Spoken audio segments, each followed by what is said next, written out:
प्रतिदिन इस तरह भोजन करने से घर में हमेशा रहता है माँ लक्ष्मी का बसेरा। दोस्तों, क्या आप जानते हैं कि मनुष्य की किस्मत का सीधा संबंध उसके भोजन शैली से जुड़ा होता है। महाकाव्य महाभारत के पितामह भीष्म ने बताया है कि कई बार मनुष्य अनजाने में खान पान से जुड़ी कुछ गलतियां कर बैठते हैं। इस कारण माँ लक्ष्मी नाराज हो जाती है और उस घर से चली जाती है। इसलिए प्रतिदिन किस तरह भोजन करें जिससे घर में माँ लक्ष्मी का बसेरा हमेशा बना रहे। महाभारत में हुए युद्ध के बारे में हम सभी जानते हैं। कौरवों और पांडवों के बीच कुरुक्षेत्र के रणभूमि में मार्गशीर्ष शुक्ल 14 को महाभारत युद्ध प्रारंभ हुआ और युद्ध के 10वें दिन भगवान श्री कृष्ण के कहने पर अर्जुन ने शिखंडी को आगे खड़ा कर भीष्म पर बाणों से हमला किया। इसके बाद भीष्म वही अपने रथ से रणभूमि में गिर गए और अर्जुन के बाणों से छलनी भीष्म पितामह बाणों की शैया पर आ गए। लेकिन इनकी मृत्यु नहीं हुई क्योंकि उन्हें अपने पिता से इच्छा मृत्यु का वरदान प्राप्त था। पितामह के बाणों की शैया पर लेटे होने के बाद भी 8 दिनों तक लगातार युद्ध चलता रहा। 18वें दिन भीम ने दुर्योधन सहित उसके सभी भाइयों को मार डाला। सहदेव शकुनी का वध कर देता है। इस प्रकार पांडवों की विजय होती है। महाभारत युद्ध के पश्चात धर्मराज युधिष्ठिर भाई बंधुओं की मृत्यु से बहुत दुखी थे। युद्ध की समाप्ति के बाद बाणों की शैया पर लेटे मृत्यु की प्रतीक्षा कर रहे भीष्म पितामह के पास धर्मराज युधिष्ठिर, भगवान श्री कृष्ण और पांडव परिवार उनके पास आते हैं। बाणों की शैया पर लेटे भीष्म पितामह से जब धर्मराज युधिष्ठिर ने ब्रह्मर्षियों तथा देवार्षियों के सामने कई प्रकार के प्रश्न पूछे। युधिष्ठिर की ग्लानि और पश्चाताप को दूर करने के लिए भीष्म ने राजधर्म, मोक्ष धर्म और आप धर्म के बहुमूल्य उपदेश दिए। दार्शनिक और धर्म के ज्ञाता भीष्म ने ज्ञान की कई बातें और कई रहस्यमय बताए। ये उपदेश हमारे जीवन में बहुत महत्वपूर्ण है। इसके साथ ही भीष्म ने पांडवों को दान धर्म, राजधर्म, मोक्ष धर्म, स्त्री धर्म और जीवन से जुड़े कई बातों को विस्तार से बताया। अर्जुन ने भीष्म पितामह से भोजन से संबंधित प्रश्न पूछे। इनके प्रश्नों का जवाब देते हुए उन्होंने अर्जुन को किस प्रकार के भोजन को न करने की सलाह दी।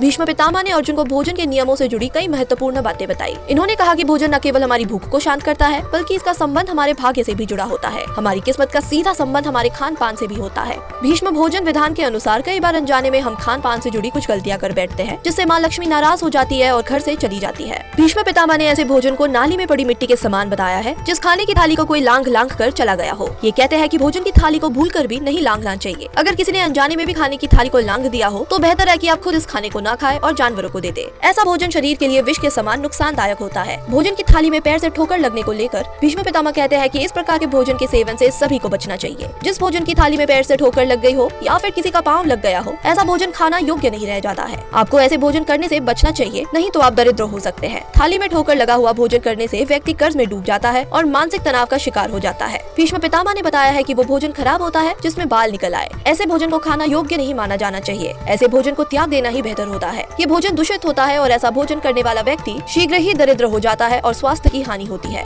पति पत्नी की एक ही थाली में भोजन करने की प्रवृत्ति पर भी भीष्म पितामह ने एक महत्वपूर्ण बात कही है। भीष्म भोजन विधान के अनुसार पति पत्नी में कितना भी प्रेम क्यों न हो, लेकिन उन्हें कभी भी एक साथ एक ही थाली में भोजन नहीं करना चाहिए। इससे परिवार के अन्य सदस्यों और उनके बीच मनमुटाव हो सकता है। यदि पति पत्नी एक ही थाली में भोजन करते हैं तो कहा जाता है कि उनका प्रेम उस भोजन की थाली में आ जाता है और अगर कोई तीसरा व्यक्ति उस भोजन में शामिल हो जाए तो ये उसके लिए नुकसानदेह साबित हो सकता है। हालांकि पति पत्नी के लिए एक ही थाली में भोजन करने से प्रेम बढ़ता है और दोनों के लिए ये भोजन चारों धामों का पुण्य फल प्राप्त करने जैसा होता है। भीष्म विधान में कहा गया है कि कोई पिता अगर कुंवारी बेटी साथ एक ही थाली में भोजन करते हैं तो उस पिता की कभी अकाल मृत्यु नहीं होगी, क्योंकि बेटी पिता की अकाल मृत्यु को हर लेती है। आप जब भी खाना खाए उसी थाली में अपने साथ बेटी को थोड़ा सा हिस्सा जरूर दे। परिवार में स्नेह बढ़ाने के उपाय बताते हुए भीष्म कहते हैं कि इसके लिए घर के सभी लोगों को एक ही थाली में या एक समय पर और एक स्थान पर साथ में भोजन करना चाहिए। जिस घर में ऐसा होता है वहाँ माँ लक्ष्मी का हमेशा वास होता है और वो घर खूब फलता फूलता है।